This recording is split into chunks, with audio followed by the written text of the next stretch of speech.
जय हिंद दोस्तों, एक सैनिक को 31 साल बाद न्याय मिला। हाँ जी दोस्तों, उसकी 5 रेडिंग एंट्री थी, 10 साल 11 महीने सर्विस थी। फौज ने धक्का देके निकाल दिया। वो बीमारी भी थी उसको, यानी इंटेस्टाइन सहित कुछ बीमारी थी, और ना ही उसको मेडिकल बोर्ड मिला, ना ही उसको मेडिकल पेंशन मिली, ना ही उसको सर्विस पेंशन नहीं मिली।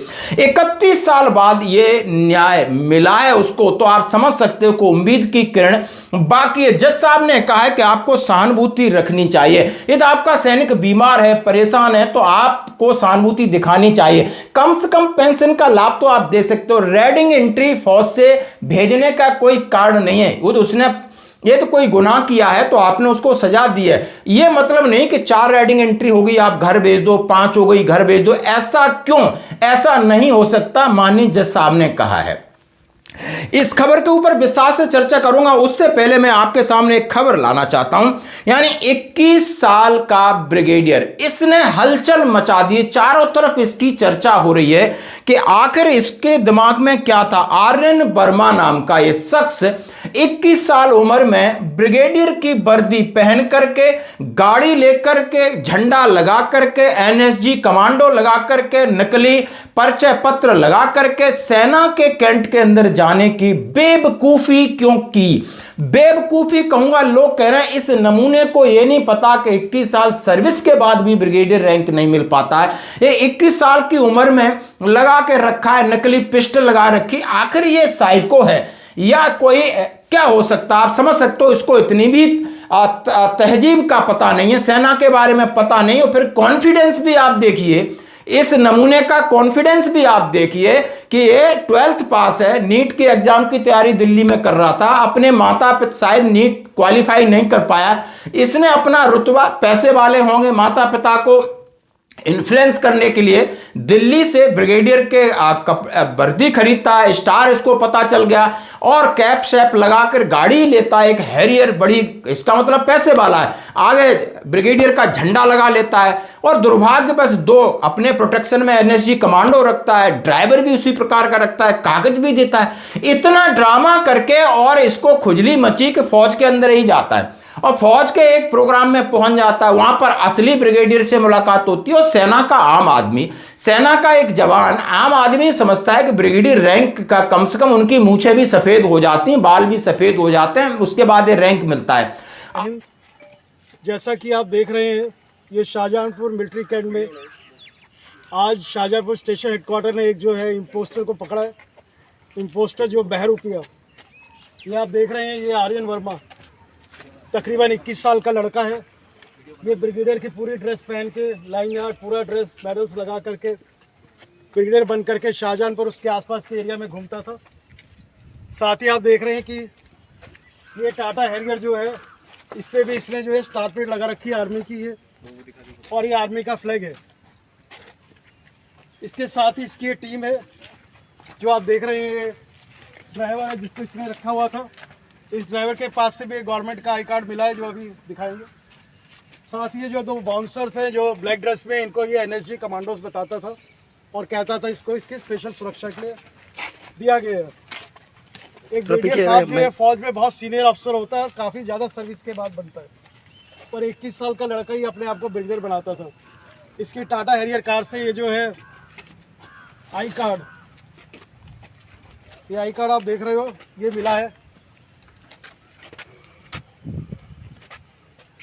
ये आई कार्ड में जो स्टैम्प लगी है और सील लगी है, ये आर्म फोर्सेस मेडिकल कॉलेज के जो डीन है उन्हीं की इसने स्टैम्प और सील लगा रखी है, जो कि नकली है। ये आई कार्ड नकली है। इसके साथ ही आप जो देख सकते हैं यहाँ पे, ये रेजिमेंटल केन, ये आर्मी की रेजिमेंटल केन है जो सीनियर ऑफिसर्स कैरी करते हैं।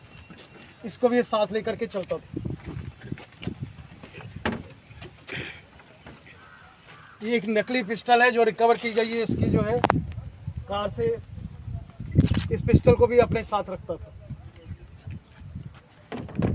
इसके अलावा जो है ये गवर्नमेंट का आईडी कार्ड है। ये आईडी कार्ड इसने बनाया हुआ था और ये आई कार्ड इसने जो है अपने ड्राइवर को दिया हुआ था। ये आप साथ में देख सकते हैं जो इसकी बाकी की टीम है। तो तकरीबन हम जो है इसको अप्रैल से ट्रैक कर रहे थे, हमें बारी। आखिर में लोग प्रतिक्रिया दे रहे हैं इस इस नमूने को ये नहीं पता कम से कम लेफ्टिनेंट ही लगा, मतलब नकल के लिए भी अकल चाहिए, और इसने ऐसा ही किया और अपनी फजीहत करा दी। आखिर पूछताछ हो रही, इसकी तस्वीर देख के आपकी क्या है प्रतिक्रिया ऐसे नमूनों के ऊपर। अब आइए मैं बात करूंगा ओम प्रकाश की। हाँ जी दोस्तों, ये बहुत बड़ी खबर है। अदालत ने 31 साल बाद पूर्व सैन्य सिपाही के पेंशन दावे का समर्थन किया। अदालत ने कहा है कि विकलांगता लाभ सैनिकों को कठिन समय में मदद करने के लिए होते हैं। सबसे पहले मैं कुछ ऐसे जो उन्होंने कहा है हमारे जज साहब ने, उन्होंने क्या है कि उदार दृष्टिकोण अपनाना चाहिए, सेना को अपने जवानों के प्रति उदार दृष्टिकोण अपनाना चाहिए। उन्होंने कहा है कि एक और जब ये रिटायर्ड होते हैं, यानी 1995 में रिटायर्ड होते हैं, 1995 में रिटायर्ड होते हैं, 10 साल 11 महीने की सेवा करते हैं। 14 साल बाद उन्हें एएफटी में फिर केस डालते हैं, कोई इन्हें मोटिवेट करता है, एएफटी इस केस को, इनकी पेंशन दावों को खारिज कर देती है। उसके बाद ये राजस्थान हाई कोर्ट में एक पिटीशन डालते हैं और वहाँ पर जो सुनवाई होती तो वहाँ पर सारा मामला चेंज हो जाता है और पूरी सहानुभूति उस जवान के प्रति, उसकी बीमारी के प्रति और उसकी कर्तव्य निष्ठा के प्रति।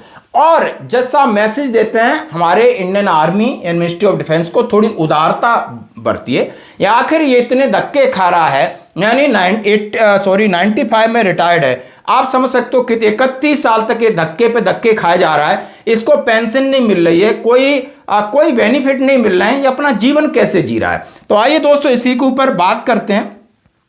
एक सेना का सिपाही विकलांगता पेंशन के लिए 1995 से रिटायरमेंट के बाद 14 साल के बाद उसने न्यायालय का रुख किया। सबसे पहले एएफटी में केस डालता है, वहां पर उसकी याचिका खारिज हो जाती है। न्यायमूर्ति सुदेश बंसल, रवि चिरानिया ने फिर माननीय हाईकोर्ट में इसको गौर किया कि ये बीमार है। सेना ने इसका कोई आरएमबी नहीं कराया, सेना ने ना कोई पेंशन दी ना ग्रेजुएट दी, और सेना को ये सोचना चाहिए था कि 10 साल 11 महीने सर्विस के बाद कम से कम इसको कुछ पेंशन देनी चाहिए थी। 5 रेडिंग एंट्री और डिसमिस, 5 रेडिंग एंट्री के बाद इसको डिसमिस कर दिया। इन्होंने सीधा सीधा कहा है कि 5 रेडिंग एंट्री सेना से डिसमिस करने का कोई तरीका नहीं हो सकता है। और उन्होंने कहा है, माना कि इसने 15 साल सर्विस पूरी नहीं की थी, कम से कम इसने जो सर्विस की थी आप उसको घर भेज रहे थे तो सम्मान पूर्वक इसको विकलांगता पेंशन दे सकते, कहीं ना कहीं उसको जीने का अधिकार तो देना चाहिए था। आरएमबी भी आपने नहीं कराया। यानी तमाम पहलुओं को देखते हुए यानी जज साहब ने कहा है कि इसके साथ न्याय होगा, निर्णय होगा। आप ये भी नहीं कह सकते कि 14 साल 15 साल या 20 साल 31 साल कहां सोता रहा, नहीं, उसने अपनी लड़ाई लड़ी, जब जागा तभी सवेरा है। तो दोस्तों ये जो पूरी खबर है राजस्थान से सिपाही ओम प्रकाश के संदर्भ में सीधा सीधा ये दर्शाती है कि आपके साथ अन्याय होता है, आपके साथ कुछ ऐसा होता है, आपकी रेडिंग एंट्री है, यानी आपने कोई छोटी मोटी चीजें की, लगातार आपको 2-3 साल में रेडिंग एंट्री मिलती है तो आप कोर्ट का रुख कर सकते हो। क्यों, किसके लिए? आप अपने पेंशनरी बेनिफिट के लिए, आप अपने बच्चों के हक के लिए कोर्ट जा सकते हो। वकील की सलाह जरूर लेना है। बाकी कुछ बहुत सारे इसमें तथ्य हैं, लेकिन सहानुभूति लगातार सैनिकों के प्रति है और भरोसा भी आपको रखना होगा। आरएमबी में आपको नहीं मिला, घबराने की जरूरत नहीं है। सरकार ने नहीं मिला, आप उसके बाद आपके पास एएफटी है, एएफटी में नहीं मिलता है, आप माननीय हाई कोर्ट में जाइए, लेकिन आपको अपनी लड़ाई खुद लड़नी पड़ेगी। और ये इस लड़ाई ये हमारे लिए इंस्पायर करती है कि आप रेड एंट्री मत लीजिए। मैं नहीं कह रहा हूं कि आप रेड एंट्री लीजिए, गलत काम करिए। यदि आपके साथ कुछ इंटेंशनली हो जाता है तो आपने अपने न्याय के लिए जरूर आगे आना है। धन्यवाद।